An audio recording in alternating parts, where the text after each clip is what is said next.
Hello everyone, welcome to Royal Palace online classes. So today we are going to start a new chapter called electromagnetic waves. See, let us take the introduction. What happened before the discovery of electromagnetic waves? What is the idea? How we got the idea of electromagnetic waves? Actually, you have studied what is a wave. In previous classes, you have studied what is a wave. Example for wave, we can take sound wave. Sound is a type of wave. Sound wave. Sound wave you already studied in previous years, in previous classes. What is sound wave? In sound, for propagation of sound, we require medium. Particles will be there. Suppose if I am speaking, I am disturbing the particle. Let us assume here the speaker is there. Here a person is speaking. He just disturb the particles which are nearer to his mouth. This particle will disturb the next particle, and here the person who want to hear, observer is here. This is source, this observer. Observer is standing here. So this observer can listen the sound. The particles which are near the source are just get disturbed. It will disturb the next particle. Just like a cycle stand. In a cycle stand, many cycles are there side by side like this. First I am going to disturb the first stand, first cycle, that will make the second cycle to fall. So here also this particle get disturbed, and finally the last cycle which is there in that line, that also will go and fall. That means it is a disturbance. Wave is a disturbance. Wave is a disturbance. The disturbance with some periodicity. It is a periodic disturbance. It is having some periodicity. The disturbance is having some timing. At what time it has to be get disturbed. So a periodic disturbance in which a physical quantity varies with respect to time, that is called wave.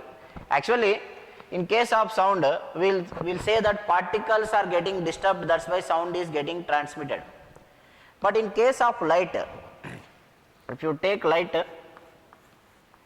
in case of light, when it is coming from distant sources, from sun it is reaching to earth, from sun we are receiving the light. In between there is vacuum also. In vacuum also light can travel, whereas sound cannot travel in vacuum.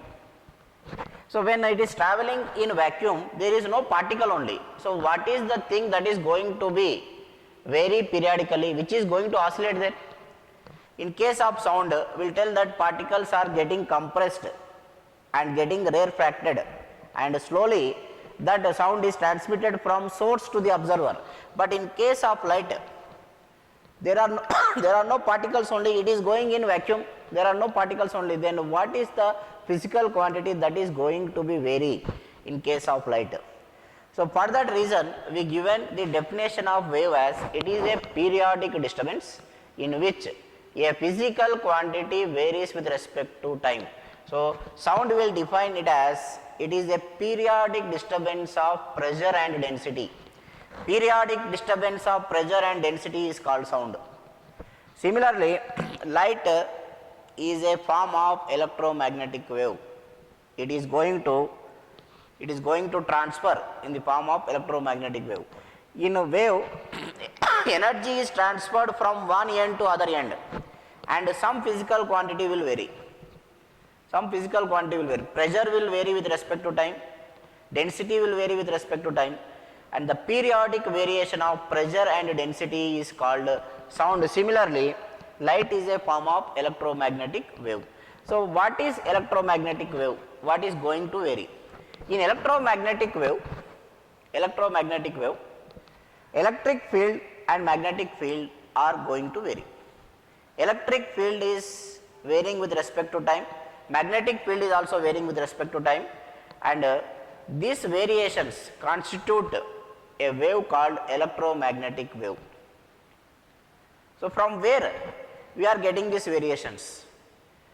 Why when electric field is varied, why we are getting magnetic field? When magnetic field is varying, why we are getting electric field?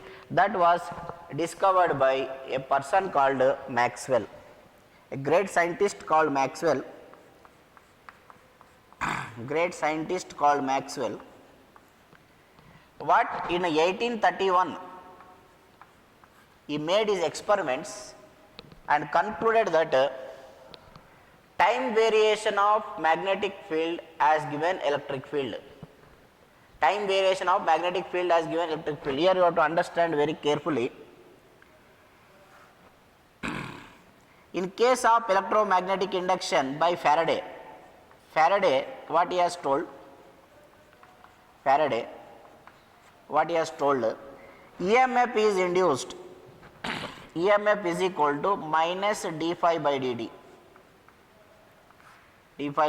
When a magnetic flux is varied with respect to time, we will get electric field, that is EMF. So EMF I can write E bar dot dl, integral of E bar dot dl. This is nothing but formula of potential difference. Negative gradient of potential is filled. E bar dot dl is equal to minus d phi by change in magnetic flux by time taken. So what this is what Faraday has given. So then Maxwell started thinking, according to the law of symmetry in nature, if I change magnetic field, I am getting electric field. If I change electric field, is there any possibility to get magnetic field? That's what he started thinking. So if you consider a circular coil, into this circular coil I applied a magnetic field. Into the plane of the circular coil I applied a magnetic field like this. This I can arrange by taking two magnets, one north pole this side, south pole that side, so that magnetic field is entering inside. Then what I am doing, I am increasing the magnetic field. I am increasing the magnetic field with respect to time. When time increases, I am increasing the magnetic field. So when I increase the magnetic field, if you take the formula of flux, it is BA cos theta, d by dt of BA cos theta. So I am changing B. So according to the principle of Faraday, I should get EMF. I should get current in this loop. I have taken a circular loop made up of copper. In that I created magnetic field into the plane of the coil and I increased the magnetic field. So according to Faraday, I should get EMF here. That means if you follow Lenz's law, the induced EMF should always oppose the cause. Magnetic field is increasing into the plane of the coil, so therefore it should oppose. So anti-clockwise current is induced inside that coil. So when anti-clockwise current is induced, this is the direction of current. That means this is the direction of electron.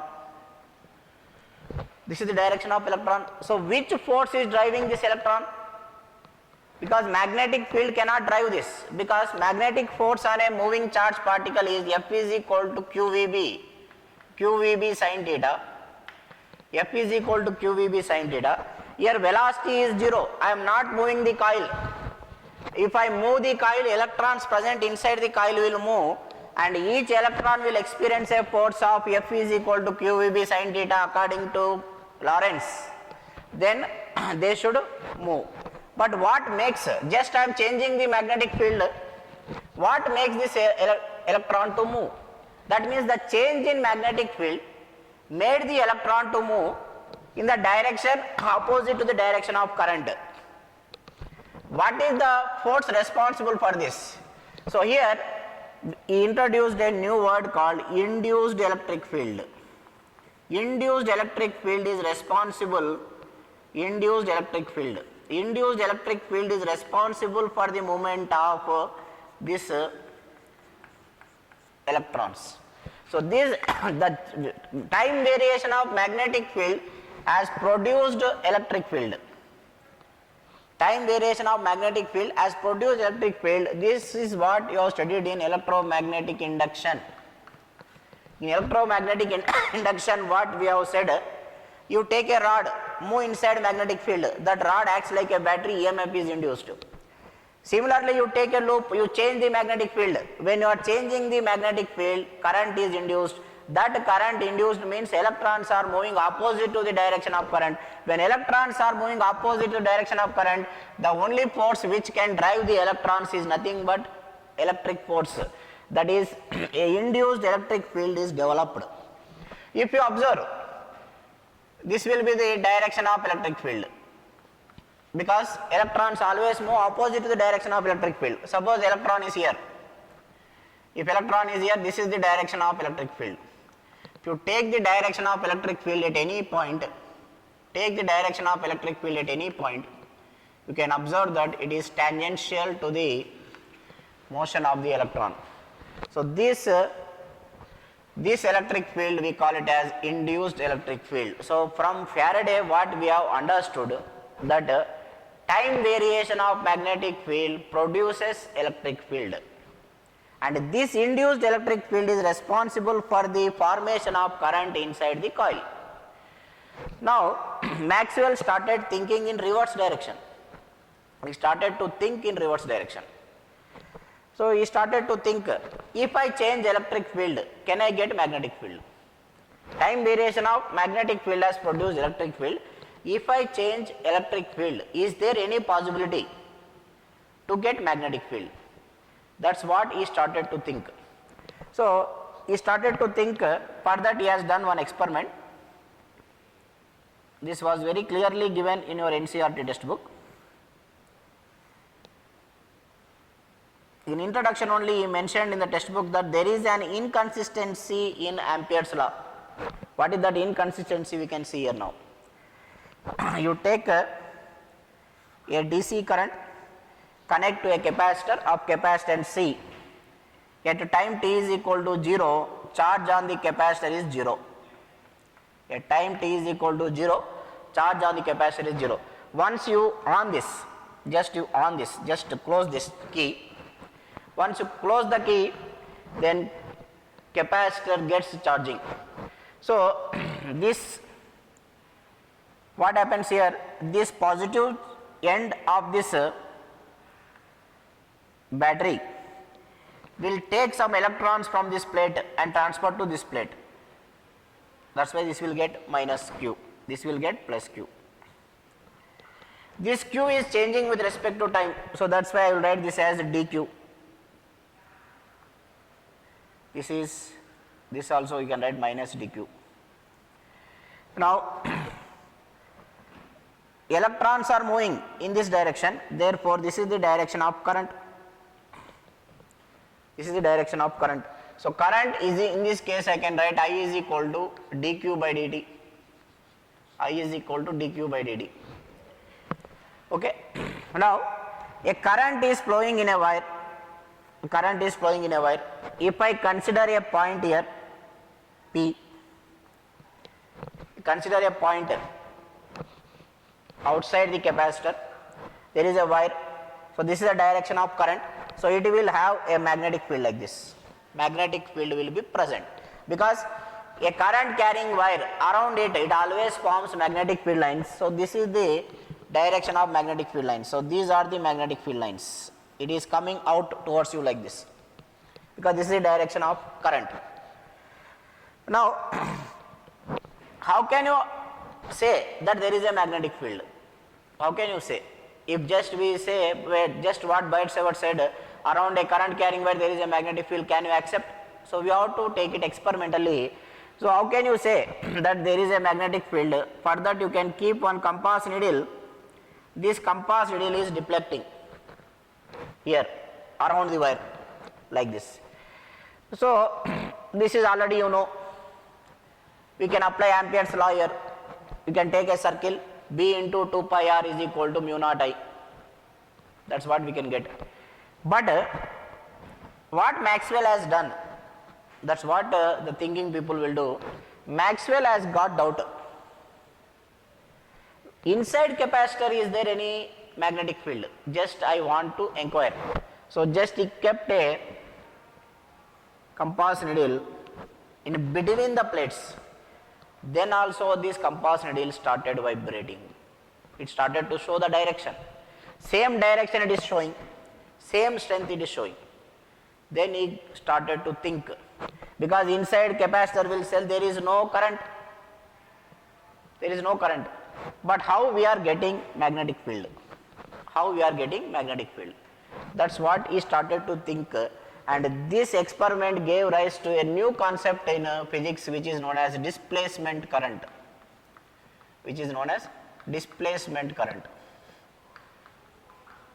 Displacement current. So how he defined this displacement current from this experiment? Let us think here. There is no current here. Even though there is no current, we are getting magnetic field. So if you take the sources of magnetic field, one is current carrying conductor is one source. Here we are not having any magnets, only possibility some current should be there inside this. So what is that current? What is the value of that current? He just started to think. So what happens here inside the capacitor while you are charging? If you take, these are the two plates of the capacitor. So when you are getting to charge this, I am not drawing the total circuit, the charge will be dq. This is plus dq, this is minus dq. Now what happens inside this? There will be the formation of electric field. Electric field will be present. If you go back to the derivation of the formula for capacitance, if you go for the derivation of the formula for capacitance, epsilon naught A by D, we will take that electric field exists between the plates of the capacitor. So what is the formula of that electric field? Formula of that electric field, if you go back to your derivation of capacitance, you will get sigma by epsilon naught. Sigma by epsilon naught. Okay, sigma by epsilon naught. So this is E is equal to Q by sigma by epsilon naught A, no, sigma by epsilon, Q by epsilon naught A. Okay, electric field is directly proportional to charge. So when I am changing this charge, there is the variation of electric field. This variation of electric field is giving rise to magnetic field. This variation, when I am changing this dE by dt, this variation has given rise to magnetic field. That means time variation of magnetic field, electric field also produces magnetic field. This is what you have to understand. So what Faraday has said, and next what Maxwell has said. And in order to generalize this, he introduced a concept called displacement current. In order to generalize this, he introduced a concept called displacement current. So what is displacement current? How we can calculate the displacement current? How it is equal, what is conduction current? How it is equal to conduction current? We can discuss in our next lecture. This is only a part of introduction of electromagnetic waves. So thank you everyone for joining me.